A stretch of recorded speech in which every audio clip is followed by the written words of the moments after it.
Amém, queridos? A paz a todos, como vocês estão? Domingo abençoado. Queridos, hoje nós vamos falar um pouco sobre a parábola do semeador. Quem já leu, ouviu falar sobre essa parábola? É uma parábola bem conhecida, não é? No entanto, eu creio que o Senhor quer falar conosco nessa manhã, nesse finalzinho de manhã já. Curva a tua cabeça, vamos orar. Eu sei que Ednaldo já orou, não é porque ele não tenha poder em oração, mas é porque eu gosto de orar também depois. Que o Senhor possa tocar os nossos corações. Deus, em nome de Jesus, nós colocamos diante do Senhor os nossos corações. Nós pedimos que o Senhor toque, Senhor, as nossas vidas. Nós queremos declarar que nós somos dependentes do Senhor. Nós estamos completamente rendidos à Tua palavra. Nós queremos ter esse coração do bom e fértil solo, Senhor. Nós queremos ter esse coração. Eu peço e oro agora pelo Seu agir personalizado, Senhor, que o Senhor venha falando com cada uma das pessoas que aqui estão. Eu peço também, Senhor, que eu não atrapalhe o Teu mover, que eu não atrapalhe o Teu agir, que o Senhor me use para falar aquilo que está no Teu coração, em nome de Jesus, amém? Amém, queridos? Por favor, eu queria que você abrisse sua Bíblia lá em Lucas capítulo 8, nós vamos ler a parábola do semeador. Acredito que todos já lemos essa parábola, mas eu creio que é muito poderosa e toda a palavra do Senhor é apta para nos instruir. Amém? Os meninos vão colocar aí no telão, por favor, o texto base, Lucas capítulo 8. Ok. O ideal é que você, obviamente, possa olhar pela sua Bíblia, mas você pode também acompanhar no telão. Amém? Vamos lá.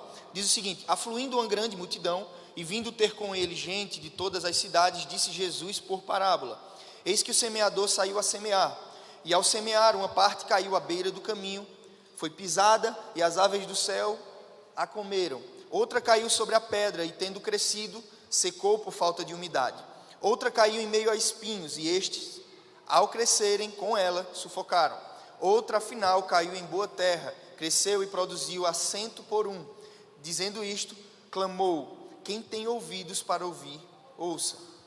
E os discípulos o interrogaram, dizendo: que parábola é esta? Respondeu-lhe Jesus: a vós outros é dado conhecer os mistérios do reino de Deus, aos demais fala-se por parábolas, para que vendo não vejam e ouvindo não entendam.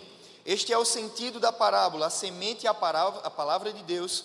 A que caiu à beira do caminho são os que ouviram, vêm a seguir o diabo e arrebata-lhes do coração a palavra, para não suceder que crendo sejam salvos. A que caiu sobre a pedra são os que, ouvindo a palavra, a recebem com alegria, sendo estes de pouca raiz, creem apenas por algum tempo, e na hora da provação se desviam.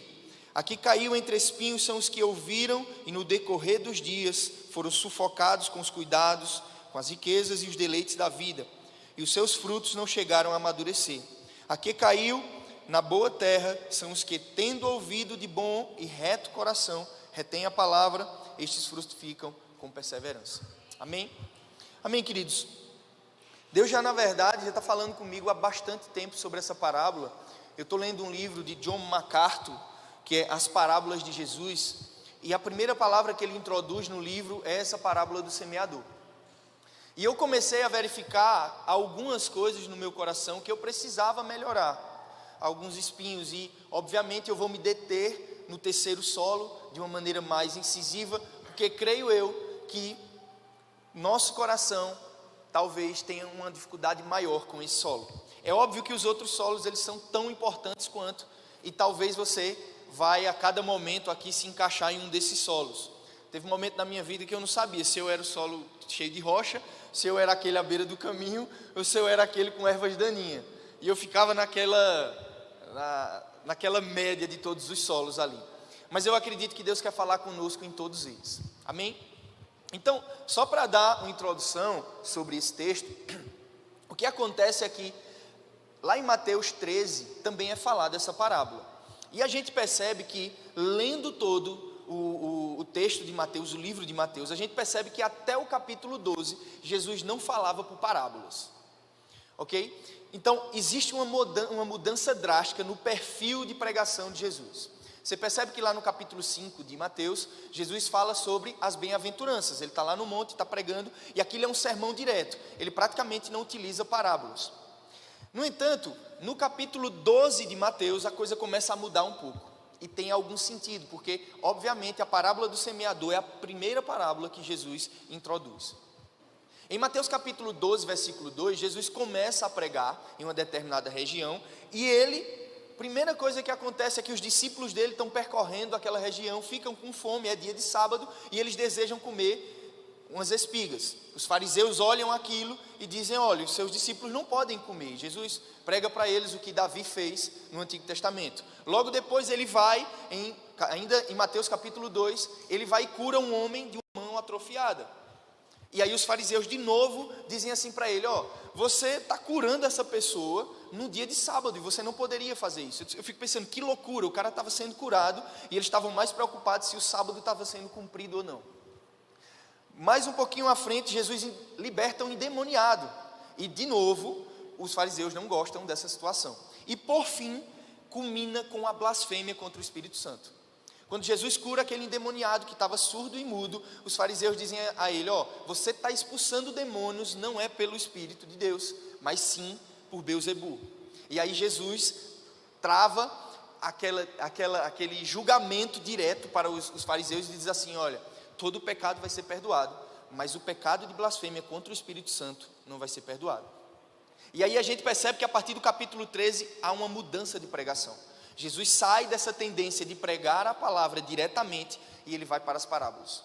E a pergunta é: por que Jesus fez isso? Inclusive em Marcos capítulo 4, versículo 35, fala que esses acontecimentos provavelmente foram sucessivos e no mesmo dia. Tá? Então houve uma construção, houve uma continuação de alguns milagres, de algumas manifestações de Jesus, que culminaram nesse episódio onde os fariseus foram condenados, com juízo.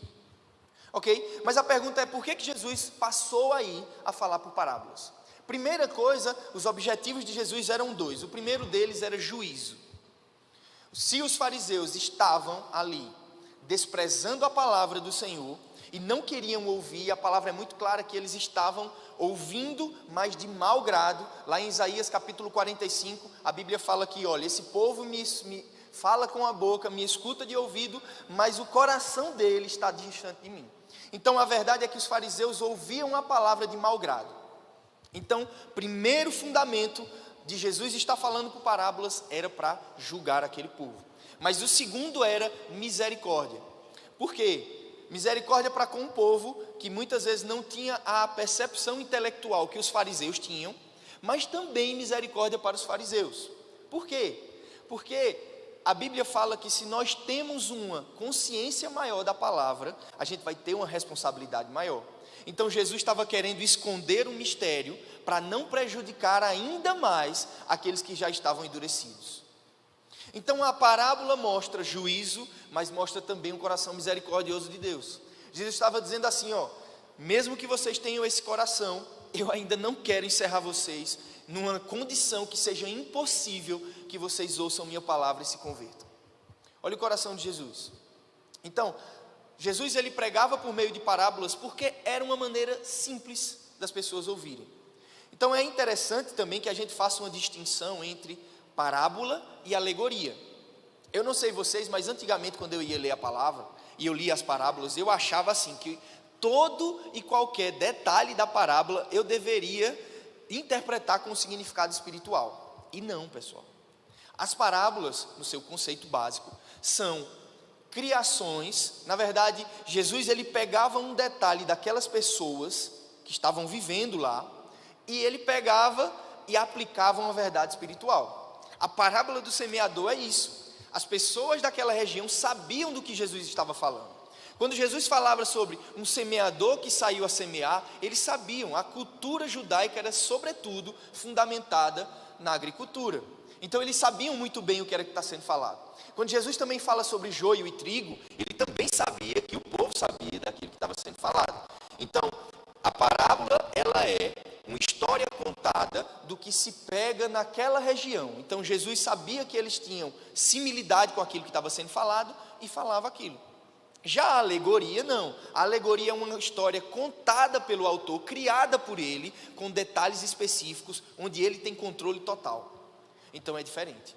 Tá? Então quando você estiver lendo a parábola, você tem que prestar atenção no significado e no destino espiritual daquela parábola, sem estar pensando, talvez a ave que vinha era um demônio, ou a ave voava, não sei se não.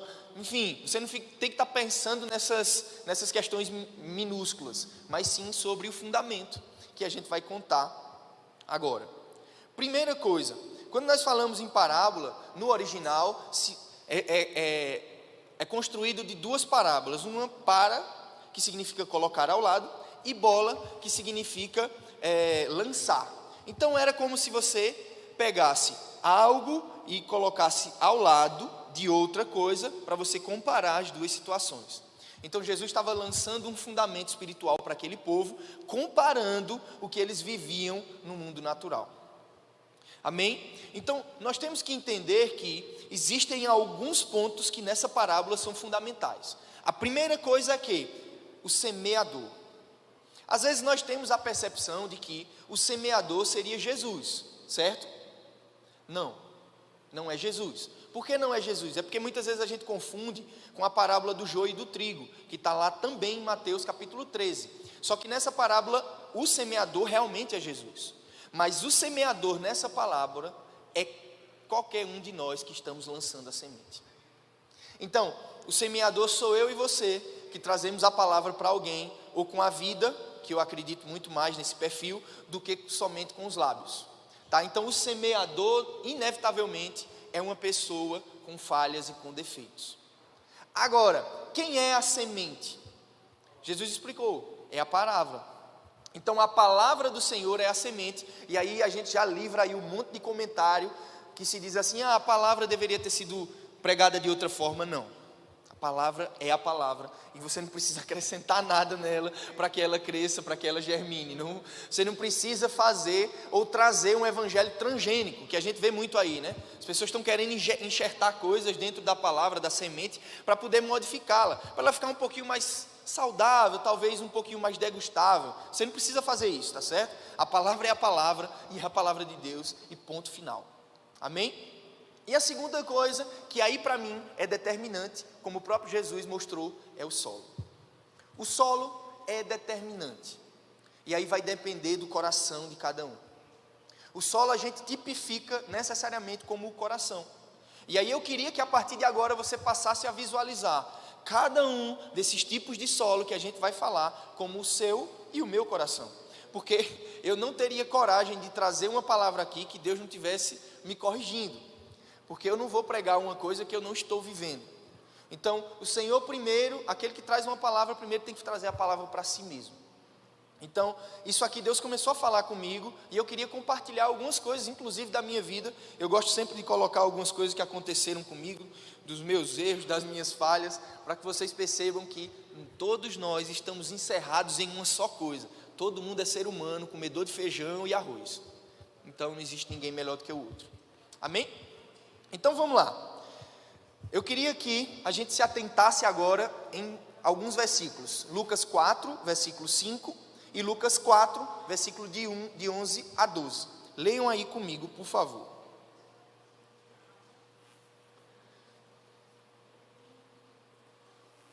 Olha o que é que Lucas 4 diz, a partir do versículo, Lucas 8 na verdade, a partir do versículo 4.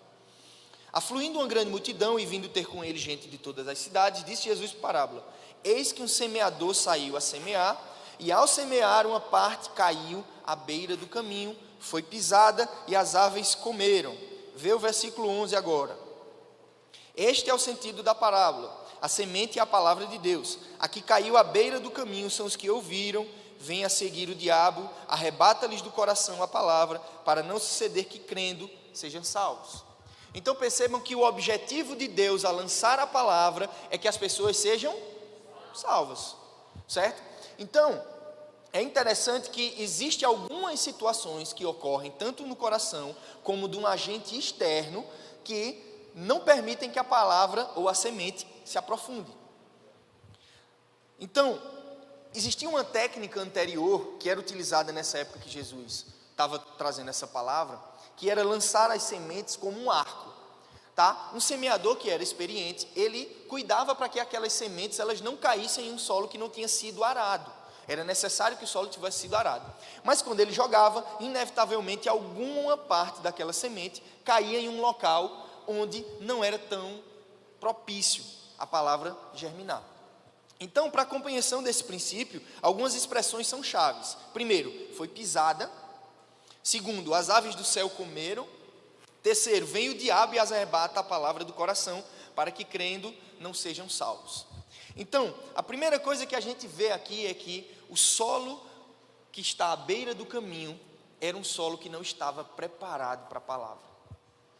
Você já viu quando você vai até algum sítio e tem um caminho para você percorrer? É interessante que aquele caminho que todo mundo anda não cria nem capim. Já perceberam isso? Do lado a gente vê que está cheio de mato, mas aquele caminho que todo mundo costuma andar não cria capim. Por quê? Aquele solo, por você estar muitas vezes andando em cima, ele começa a endurecer, ele começa a ficar seco, ele não tem água, e aí dificilmente alguma coisa penetra. Então, era um solo não arado, duro como concreto, até porque era o caminho das pessoas. E aqui eu queria trazer para vocês uma relação interessante. Muitas vezes essas pessoas que estão com esse coração endurecido pelo pecado, talvez pelo orgulho, são pessoas que tiveram um coração que muitas vezes outras pessoas passaram e machucaram. Então, provavelmente aquele coração é um coração pisoteado, que pessoas passaram muito, e aí é uma resposta que ele dá, o endurecimento, para que ele não receba aquela palavra. Então necessariamente ele começa a achar que todo mundo que se aproxima dele é uma pessoa que está querendo tirar alguma coisa, né? Então aqui Jesus ele está diretamente relacionando esse solo duro com os fariseus. Por quê? Os fariseus eram aquele tipo de pessoa que conhecia muito a Bíblia. Você já pregou para alguém que conhece muito a palavra? Difícil você falar alguma coisa porque o cara diz: ah, é mesmo, eu já li isso, eu já sei disso. Lá na minha casa eu pratico. Lá na minha casa eu coloquei um trecho lá da palavra, Deuteronômio 4:6. Ouve Israel, o Senhor teu Deus é o único Deus. Então, ele já tem a resposta pronta para tudo. Veja o que os fariseus estavam dizendo. Eles sabiam que as escrituras falavam que Jesus viria, mas aí eles inventam uma conversa para poder, talvez eles não gostaram muito do jeito de Jesus, e eles começam a inventar uma conversa ali para dizer que Jesus não poderia estar pregando aquilo. Primeiro eles perguntam qual foi a linhagem que ele veio, se ele tinha sido batizado ou se ele tinha sido ensinado aos pés de Gamaliel ou de qualquer outro rabi daquela época. Então a verdade é que eles estavam procurando alguma coisa para apontar Jesus. Então essas pessoas, e eu não falo somente das pessoas que são religiosas, também há pessoas que não são religiosas, mas são extremamente avessas à palavra. Então o solo muitas vezes a gente verifica que são pessoas assim, endurecidas, secas. E aí você perceba que outra analogia que nós podemos fazer é que a semente era pisada. Ou seja, essas pessoas com coração duro, elas desprezam a palavra. Veja, uma semente que poderia gerar tantas coisas, e se a gente for falar da palavra do Senhor, e tem outras duas parábolas ainda em Lucas, que fala o seguinte, que o reino de Deus é como uma pessoa que encontra num campo um tesouro, ele vai e vende tudo que tem e compra aquele campo. Então aquela pessoa despreza totalmente o reino. Coisa terrível. Então, pisoteadas, muitas pessoas passam por ali, aquelas sementes são pisoteadas e não chegam, porque o diabo, ele consegue roubar. A Bíblia deixa muito claro que o diabo envia. Então vejam que não é somente uma ação do homem em si em endurecer o seu coração. O diabo também vai às aves e roubam aquela palavra, roubam aquela semente para que ela não seja e não germine no nosso coração. Então os cuidados que nós temos que ter muitas vezes é que nós não deixemos o nosso coração endurecer a esse ponto. Às vezes você converteu, às vezes você entregou a vida ao Senhor, mas alguma situação no caminho fez com que você passasse a ficar endurecido, falta de perdão. Ontem eu estava lá na célula e eu estava contando para os meninos que eu conheci um rapaz há um tempo atrás, acredito que uns 8 anos mais ou menos, e nós começamos a evangelizá-lo num tempo de São João, eu lembro porque tinha fogueira, e a gente foi até a casa dele, ele já estava praticamente com diagnóstico de câncer, ele ainda provavelmente, eu não lembro muito bem se ele já sabia ou se estava esperando somente o exame, Acredito que ele estava esperando o exame. Mas aquele rapaz era um homem extremamente com falta de perdão no coração, rancoroso. E passados 3 meses, eu ainda fui uma vez com ele, levá-lo lá no Mestre Vitalino em Caruaru, para ele se tratar e tudo mais. Mas 3 meses depois, aquele homem que era forte, da primeira vez que eu vi, ele estava raquítico. Mas o que eu tinha percebido era que todas as vezes que eu ia na casa dele, não foi 1 ou 2, foram várias vezes que eu fui lá fazer visita, orar com ele, fazer oração de entrega, ele sempre me dizia que alguém tinha feito mal para ele e ele não perdoava. Era impressionante, toda vez ele falava mal de alguém. Eu saía até disse, vamos embora daqui, senão daqui a pouco até eu estou falando mal do outro. Só estou ouvindo a versão dele, né? E aí, eu acredito que aquele homem, não estou dizendo que é 100%, claro, mas eu acredito que aquele homem desenvolveu um câncer por falta de perdão. Existem doenças que são psicossomáticas, ou seja, são doenças da alma que geram no corpo. Tá aí a medicina comprova isso.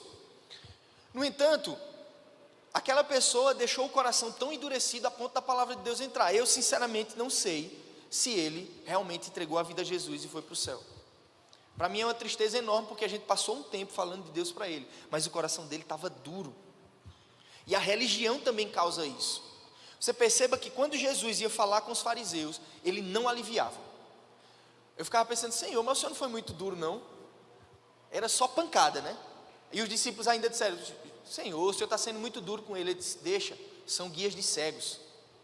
Então ele era muito duro com eles, porque a religião necessita de uma dureza maior. Jesus era muito contundente contra esse tipo de situação. O segundo solo que eu quero falar para vocês é o solo sobre pedras. E aqui é interessante que anteriormente eu tinha uma visão diferente sobre esse solo. Para mim era um solo onde existiam várias pedras que impediam que a palavra crescesse. Mas na verdade não é isso. A palavra, o que Jesus estava falando desse solo, porque vejam, se realmente fosse várias pedras pequenas que impediam de crescer, isso era um problema do semeador, porque o semeador deveria ter arado a terra e deveria ter tirado aquelas pedras, certo? Mas não era. O que acontecia era que existia uma superfície de areia e uma pedra enorme por baixo. Então, cerca de 25 a 30 centímetros de terra boa, e você perceba que a semente é lançada e ela logo frutifica, com alegria. No entanto, depois de um tempo, o que é que acontece? Ela morre por causa do sol.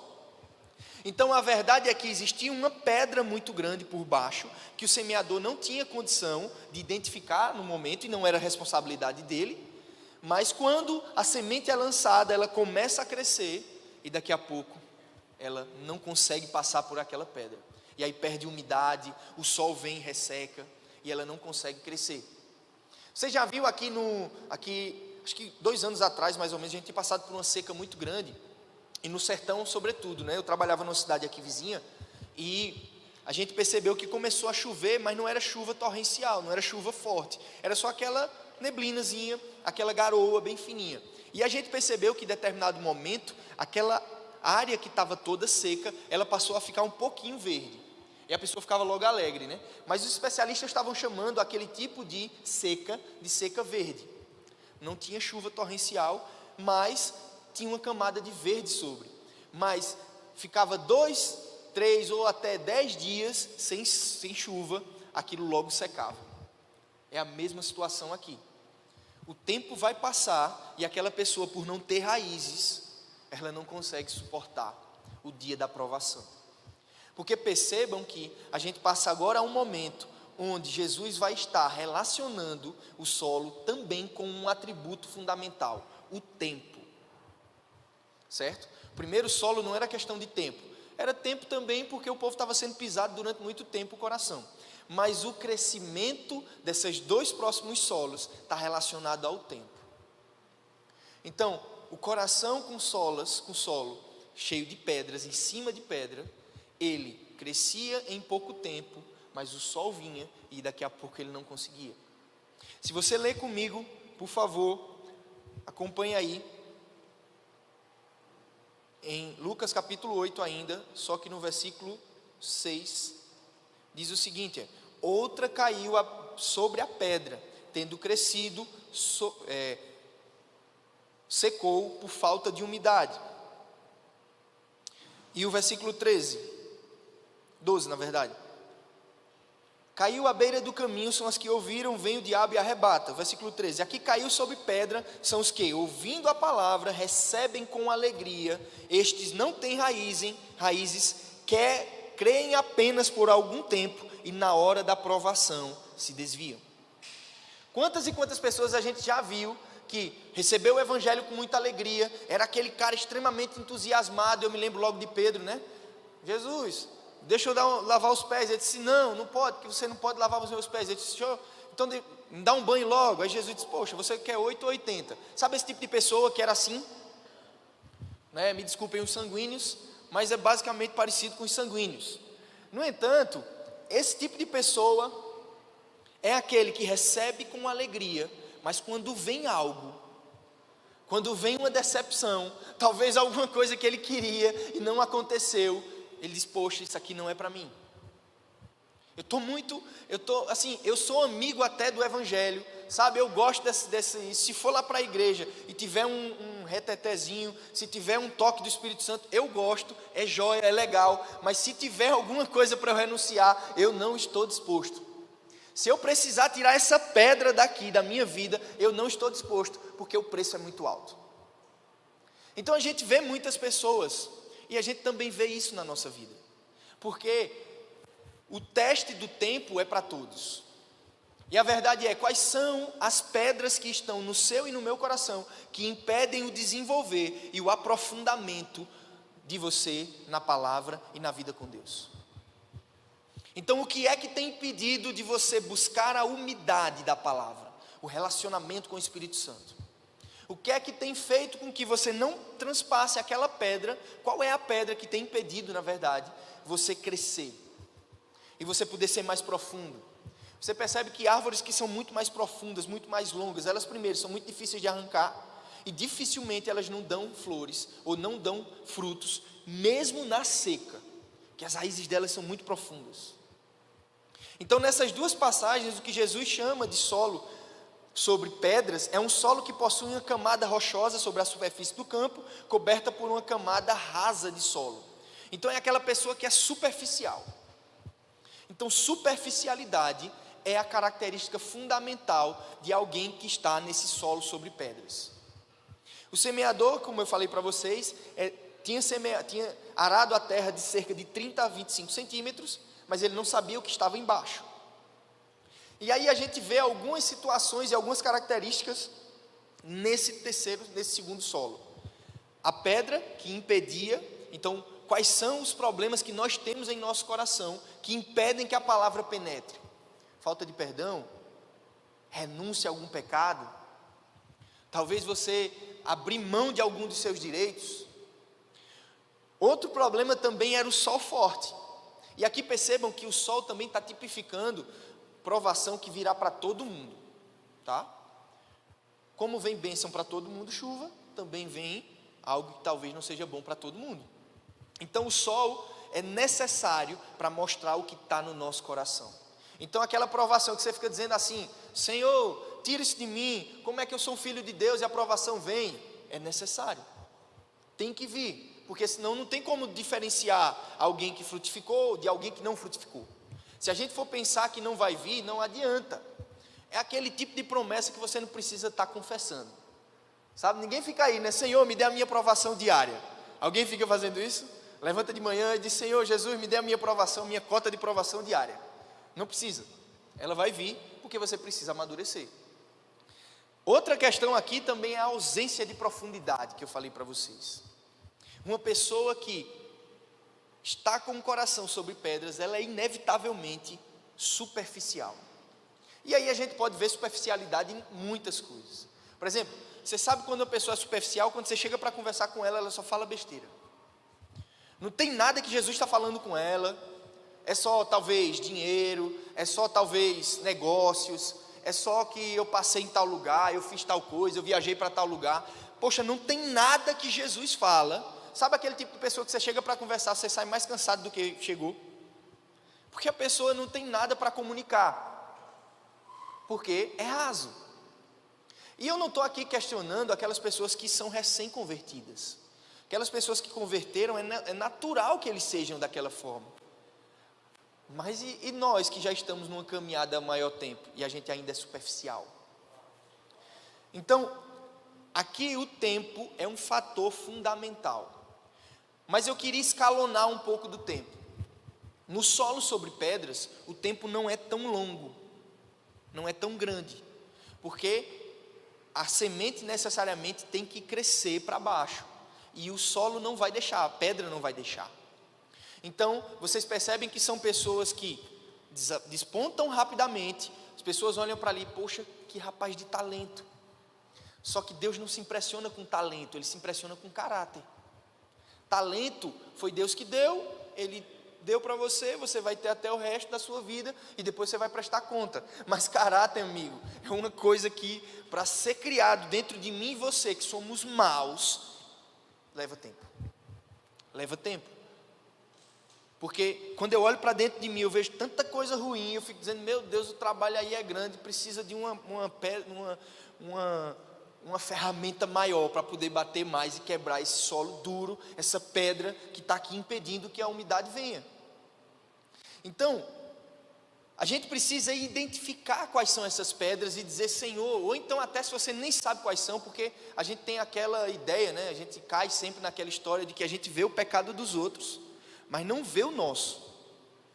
É muito difícil a gente ver o nosso, a gente vê o dos outros e aí começa a apontar, eita, aquele cara é assim, assim, assim, assim, mas o nosso a gente consegue ver. Então pelo menos orar para o Senhor, Senhor, me mostre quais são as pedras que estão dentro do meu coração que eu preciso tirar, para que a Tua palavra se aprofunde em mim, e o Senhor possa fazer com que eu cresça. O terceiro solo que eu quero falar hoje, é o solo no meio de espinhos, e para mim, esse é um dos mais perigosos, porque eu acredito que a maioria dos crentes, que já tem uma caminhada longa no reino, estão presos dentro desse solo. O terceiro solo, e eu queria que vocês lessem de novo comigo, diz assim, ó, versículo 7, outra caiu no meio dos espinhos, e estes, ao crescerem com ela, a sufocaram. Versículo 14, aqui caiu entre espinhos são os que ouviram, e no decorrer dos dias foram sufocados com os cuidados, riquezas e deleites da vida, e os seus frutos não chegaram a amadurecer. Veja o que é que Jesus diz, e eu acho que isso aqui é poderoso, ao crescerem com ela. A verdade, meus queridos, é que você converteu, mas existem ervas daninhas no seu coração, desde o momento da sua conversão. Então, a verdade é que antes, o seu coração já possuía várias ervas daninhas que vão crescer juntamente com a palavra, e se você não tomar cuidado para pedir para o Senhor com uma pinça, retirando esses espinhos que precisam crescer, você vai sufocar e desviar-se. É forte isso, né? E é forte também entender que isso já nasceu conosco.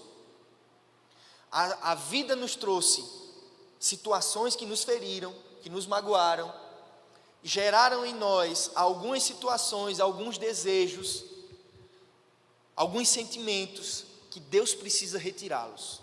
E perceba que aqui é um trabalho muito mais detalhoso, não é um trabalho mais duro como a pedra anterior, que a gente podia bater para quebrar. Não, é muito mais minucioso, é aquele tipo de pecado que ninguém vê, é a inveja que você tem do irmão, é você olha para uma pessoa que está ministrando, e diz assim, poxa, esse cara novo está ministrando, está fazendo isso e isso. Você não sabe a história anterior. Você acha que o cara caiu ali de paraquedas. Ou então, você recebe, uma pessoa está do seu lado numa empresa, recebe uma premiação, e você diz, por que ele recebeu, eu não recebi? Eu não sou filho de Deus? Então, isso é muito mais profundo. Porque veja, não é muito mais simples a palavra dizer assim, ó, aquele que furtava não furte mais, e você parar de furtar. Agora, pare de ter inveja com a sua própria força. Eu quero ver, eu já tentei, viu? Que eu era invejoso com força, invejoso, competidor, orgulhoso. Então, é difícil, irmãos, se não for o Senhor tirando, e aquilo cresce junto. Sabe como cresce junto? A pessoa estava no mundo, queria os títulos, queria que todo mundo reconhecesse. Quando ele chega na igreja, o que é que ele quer? Púlpito. Ele quer púlpito. Ele quer aparecer. Ele quer que os outros vejam. Entende como é? E ele travestiu aquilo que é pecaminoso de uma questão espiritual. Não, é porque o pastor não me deixa pregar. Olha o pregar que ele queria ser reconhecido, porque tem dentro dele um vazio absurdo, que é do tamanho de Deus e ele não conseguiu preencher ainda. Entende? Então Deus ele tem que ir ali, tirando aqueles espinhos, aquelas ervas daninhas, que são absolutamente difíceis de tirar. É quando você vai para um discipulado e você diz, olha, pastor, o senhor disse aquilo, mas eu não gostei não. Gostei não. Para mim o senhor está todo errado. E aí você, quantas e quantas pessoas eu já vi, falavam para mim, Tiago, não, é porque eu não gosto de tal e tal coisa no pastor, tal e tal coisa na pessoa. Quando a gente ia sentar lá para conversar, eu disse, não, o senhor é uma joia, viu? Olha você, primeira, não tem problema nenhum. Porque não tem coragem, é difícil você tirar um espinho. É bom tirar espinho? É não. Entende? Então a gente precisa entender que esse solo de espinhos precisa que você permita o Senhor tirar. E não vai ser você por sua força, viu? Porque tem aqueles também que são espirituais, que acham que tudo é por eles. Se Deus está fazendo alguma coisa na minha vida é porque eu oro muito, eu jejuo muito, eu sou poderoso na oração. Na verdade, meu querido, a oração é um instrumento, mas quem faz tudo é o Senhor. Então assim, pense só no seguinte, eu somente oro, mas não tenho mérito. Quem faz é o Senhor, não sou eu. Amém? Então, os espinhos aqui é o ponto central dessa parábola. É o ponto central desse solo. Já estavam no solo e era impossível de retirar. Você lembra da parábola do joio e do trigo? O que é que Jesus disse? Os homens queriam retirar o trigo. Ele disse, não, deixa crescer junto. Na hora certa eu vou tirar. E tem coisa que tem que crescer junto, que é para mostrar o nosso pecado. Ficar mais patente, ficar mais visível, aí ser mais notável para você. Porque sabe qual é o pior doente? É aquele que não acha que está doente. Quantas vezes eu já fui assim? O povo dizia, tu está sendo orgulhoso. Estou nada, orgulhoso é você. Porque você fica achando, eu me orgulhava do meu orgulho. Sabe aquele tipo de gente que diz, eu sou espiritual. Eu me orgulho de ser espiritual. Eu acredito que o orgulho espiritual é a pior praga que existe no meio evangélico. E aquele tipo de gente que acha que eu cresci tão alto, eu sou supervisor, eu sou talvez um pastor, mas eu não tenho mais coragem de admitir os meus erros. Cara, você está muito parecido com o fariseu. E aí, daí para baixo, eu acho que só pior do que o fariseu, só o capeta. Disso para lá não tem mais. Porque a gente acha que não erra, que não falha, tem aquele medo, poxa, o que é que os outros vão pensar de mim? Porque eu estou errando, eu estou falhando. Vão pensar que tu é ser humano, come feijão, arroz, eu não vou dizer o que você faz no banheiro, mas faz todo mundo. Então, a gente já fica preocupado com nossa reputação, né? E que Deus nos livre disso. Então vejam, o que é que o espinho faz? Sufoca a palavra. Meu querido, quantas pessoas ao longo do tempo, e aqui eu queria falar de um tempo longo, quem é que tem aqui pelo menos de 5 a 10 anos de evangelho? Levanta a mão. Pronto, provavelmente esse solo aqui esteja por aqui em nós, viu? Eu tenho 12 anos de evangelho, e a verdade é que o decorrer dos dias, talvez seja a pior coisa para qualquer crente. Porque você passa a um determinado momento pensar que você sabe da palavra, que você conhece, que você não precisa da ajuda. O que é que você escuta muitas vezes das pessoas? Não, eu não preciso de discipulado toda semana, eu não tenho pecado a confessar. Mas você não entende que discipulado não é para você ficar confessando somente pecado. É amizade, é transferência de vida, é você aprender com a outra pessoa. Não é? Mas a pessoa acha, não, eu não vou não, eu já cresci. Sabe qual é o perigo do crente? É porque tem tempo de cristianismo e acha, não sei de onde é que ele tirou isso, que cresceu e não precisa mais de Deus. Aí se torna uma pessoa independente. Aí eu vou fazer tudo sozinho agora. Não preciso não. Ei, eu já fiz isso. Liderar célula, eu já lidero há 10 anos. Está me aconselhando? Quem nunca pensou nisso, que atire a primeira pedra, porque eu já pensei várias vezes. Eu já pensei, isso aqui eu sei fazer. E aí daqui a pouco a célula está mirrada, não tem pessoa, não tem ninguém. A célula já daqui a pouco está morrendo, você todo sugado, ver um rato, todo chupado, porque todo mundo chega perto de você, só quer sugar, você não tem mais o que dar, porque você saiu da fonte. E a Bíblia fala que aquele que dá fruto, lá em João capítulo 15, Jesus vai poldar para dar mais fruto. Então quando você está sendo poldado, tirado dos espinhos, você não gosta. E olha que eu vou dizer um negócio para você, Deus já tirou espinho. Eu era um cabo espinhento. E ainda sou em alguns pontos. Mas a verdade é que a gente precisa deixar que o Senhor retire de nós o nosso coração orgulhoso, com desejos que não são corretos, que não são balizados com a palavra de Deus. E não é fácil. Não é fácil. Eu queria falar para vocês de alguns tipos de espinhos que o próprio Jesus falou na sua explicação. O primeiro deles, ele falou que são os cuidados da vida. E aqui, todo crente, pai de família, já fica pensando nas contas que tem que pagar. Olha, eu trabalhei nos Correios durante 8 anos da minha vida. E, querendo ou não, pouco ou muito, todo mês caía aquele valor lá na minha conta. E eu podia organizar as minhas finanças e eu ia receber e pagar minhas contas. Mas aí eu já estava há muito tempo orando para que o Senhor me levasse para outro tempo, para outro local, para que eu fizesse outras coisas. E o Senhor me deu uma palavra que eu deveria sair dos Correios. Mas é difícil. Porque eu saio de um local onde eu tinha o salário todo mês. E agora eu estou num local onde eu tenho que correr para ganhar o salário. E aí vem os cuidados da vida. Porque eu olho para o lado e eu disse, rapaz, eu ganhei R$1.000, mas eu tenho 500 da escola de Luísa, eu tenho 700 do plano de saúde, já estou no saldo devedor, no cheque especial. Como é que eu vou fazer? E aí teve um tempo agora atrás que eu estava extremamente nervoso, os cuidados da vida estavam me sufocando, e eu disse, Senhor, como é que eu vou pagar aquela conta? O dinheiro que eu juntei aqueles meses todos nos Correios está reduzindo aqui, eu estou ficando nervoso, eu não conseguia buscar, eu não conseguia ler, eu não conseguia nada, porque eu só pensava como era que eu ia pagar as contas. E aí ainda vem um monte de situação que você não espera, né? Multa de trânsito, o capeta envia, multa de trânsito, aí vem um monte de situação, não é bem o capeta, né? Foi a culpa da gente, então. Aí vem todas essas situações ao mesmo tempo para você, e aí você diz, e agora? Sacabema, vai dar errado.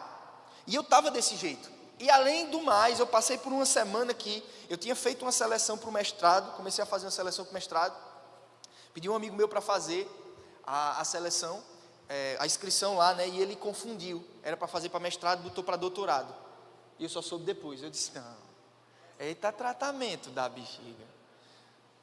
Fui fazer uma seleção para professor, cheguei lá, eu até acho que eu contei uma vez aqui, no meu grupo que ia fazer a seleção, tinha eu fui lá, ministrei a palavra, daqui a pouco entra um amigo, um cara que eu conhecia, eu disse, isso aí eu não perco não, velho. Desse aí eu não perco não. Diga quem passou? Ele. Aí dá errado. Aí veja, o dinheiro que era para sair não saiu, eu estava no meio de um turbilhão, eu disse, meu Deus, e agora? Só faltou eu fazer. E eu vou fazer o quê? O que eu poderia fazer com aquilo tudo? E aí eu disse, Senhor, a verdade é que o que eu quero o Senhor não me dá. O Senhor só me dá o que eu não quero. Eu disse ao Senhor isso, né? Aí, pouco tempo depois, eu estava com minha filha. E aí Deus falou comigo. Ela estava assim do lado e eu fiquei pensando, pai faz isso, né? Fica olhando para o filho e fica dizendo, o que é que eu posso fazer de bom para ela? Não é? Eu fico parando, minha filha às vezes ela dorme do meu lado na cama e eu fico olhando assim ela dormir. Não sei porquê. É um amor diferente. E aí Jesus falou comigo na hora, é interessante, né? Você é mau e não pensa coisa ruim da sua filha, né? Mas você acha que eu penso de você. Eita, aquilo, chorei. Isso é verdade. É porque a gente quer as coisas do nosso jeito, pessoal. A gente quer que seja do nosso jeito, não tem que ser da minha forma, eu já planejei tudo. Sabe aquele cara que planeja tudo? Eu entrei nos Correios 2 meses depois, eu estava dizendo, eu vou estudar para outro concurso que eu tenho que passar e melhorar de salário. Eu vou terminar o meu mestrado, minha faculdade, eu vou ser o laureado da turma, e depois disso eu já vou emendar um mestrado. não deu nada certo. Não vai nada. Vou passar em tal concurso. Poxa, a gente fica fazendo planos, mas a Bíblia diz que o coração do homem pode fazer planos, mas a resposta certa vem do Senhor. Então, os cuidados da vida. Segunda coisa é as riquezas. Quem é que nunca aqui quis ser rico? E pensou aquela história assim, se eu ganhar na Mega Sena, eu vou dar o dízimo. E nesses dias a gente diz assim, né? Vou ganhar na Mega Sena e eu vou comprar o terreno da igreja. E vou dar no meu dízimo. Quem nunca quis? Até a Vitória que está ali atrás, ela disse, olha, pode ter outra vida, mas não presta. Vida de pobre não é uma coisa muito boa, né? Então assim, o que é que acontece? A gente espera que vai ter as riquezas, que quer aquilo, e a Bíblia diz assim, olha, os que querem ficar ricos, caem em muitas concupiscências loucas e nocivas, que submergem os homens nos maiores pecados. E ele diz que o amor ao dinheiro é a raiz de todas as espécies de males, e ainda tipifica que você não pode servir a dois senhores, o a Deus, o a Mamon. Como isso é grave, né? Mas a gente fica querendo as coisas. Eu não estou dizendo aqui que é pecado você querer crescer, não é isso. Mas o problema é que se você não fizer como o Salmo diz, se suas riquezas aumentam, não ponha nelas o coração, inevitavelmente você vai cair. E as pessoas estão. E aí a gente entra em outra situação aqui, que são os deleites da vida que Jesus falou. Quem aqui gosta de viajar? Eu gosto com força, é bom demais.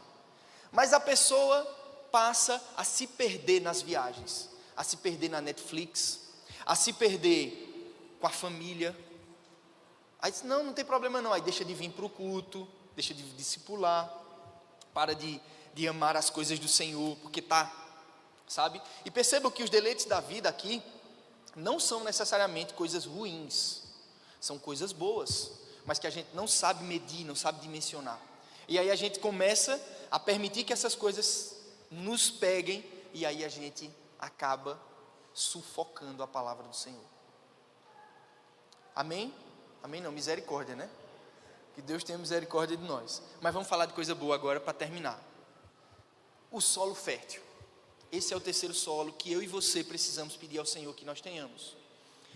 E aí ele diz que o único solo propício para receber a palavra do Senhor é esse solo fértil. Lucas fala de um coração nobre e generoso, um coração reto. Então, aqui nós estamos diante de pessoas que ouvem a palavra com coração reto, puro, desejoso. Você vem para a igreja, querido, você tem que vir com um desejo de ouvir a palavra, independente de quem pregue. Então, se o seu coração não estiver dessa forma, como é que a semente vai entrar e produzir boa coisa em você? Os requisitos para ter esse solo é um coração nobre e generoso, ou seja, um desejo profundo do coração deste homem é ouvir e aprender do Senhor, sem pré-julgamentos. E por último, um coração disposto e corrigível. Poxa, eu sei que aquilo dali que está acontecendo comigo não é o que eu queria que acontecesse, mas eu também sei que eu não conheço os planos do meu Senhor, mas eu sei que o meu Deus é bom. E aí eu passo a acreditar nisso. E percebam que um fundamento aqui para que você seja autêntico, que o seu solo realmente seja fértil, é que você tenha uma fé perseverante. É inevitável, porque o tempo, o teste, a provação virá. E se você se deixar levar pelas situações, dificilmente você vai progredir no Evangelho, porque vão vir as frustrações. Esses dias mesmo eu estava dizendo a Amanda, rapaz, eu não vou botar expectativa mais nas coisas não, porque toda vez que eu boto expectativa dá errado. Sabe o que eu estou fazendo hoje, Senhor? O Senhor sabe. Eu deixo com Ele. Ela está dizendo, Tiago, tu queres uma menina ou um menino? Minha esposa está grávida novamente. Eu disse, eu não sei, está nas mãos de Deus. Luísa fica dizendo que é uma menina, né? Ela disse que é Juju, o nome da irmã. E aí eu disse, olha filha, a gente não sabe. Quem sabe é o Senhor. Quem vai mandar é Jesus. Pergunta a ela agora o que é que ela disse. Quem vai mandar é Jesus. Nós não sabemos, então não adianta eu ficar fazendo, sabe, eu fico fazendo aquelas coisas achando que vai ser do meu jeito. Não, eu sei de uma coisa, vai ser o melhor. E disso eu tenho certeza, porque o meu Pai prepara coisas boas. Ele não vai dar para você algo ruim. Ele prepara e ele pensa. A Bíblia diz que eu bem sei o pensamento que tenho ao vosso respeito, pensamento de paz e não de mal, para vos dar o fim que espereis. Amém? Então Deus, ele tem algo bom, mas você precisa dizer: Senhor, todas as circunstâncias estão dizendo que o Senhor é ruim, mas eu creio que o Senhor é bom. Eu creio que essas coisas aqui todas são para me amadurecer. E até se demorar mais, eu não estou preocupado. Eu estou preocupado em estar do seu lado e o Senhor me ensinar. Porque se a gente ficar com expectativa somente nessa terra, nós somos os mais perdidos de todos. Eu queria pedir inclusive para os meninos aqui do louvor já subir, para a gente terminar. Então, eu queria terminar com esse exemplo, porque Jesus no solo fértil, ele diz o seguinte: ele diz que aquele solo produziu 1%. E às vezes a gente fica analisando essa produção a partir da quantidade de sementes, e não é isso, porque tem sementes que geram 100 frutos, tem outras que geram 15. Por exemplo, a abóbora, uma semente ela gera 15 frutos, mas não é isso que Jesus está falando. Jesus está falando de um retorno de investimento de 1 denário para 100. Isso é uma colheita extraordinária. Alguém aqui conseguiu já fazer um investimento de R$1 e retornar 100 vezes mais o investimento que você fez? 100 vezes mais. 100% eram 2, certo? Você investiu 1, ganhou R$2, 100%. E 100 é uma colheita extraordinária, é algo absurdo, é algo inimaginável para aquelas pessoas daquela época. E o que Jesus estava dizendo, esse solo dá esse tipo de colheita. Amém? Fiquem de pé, para a gente orar, encerrando.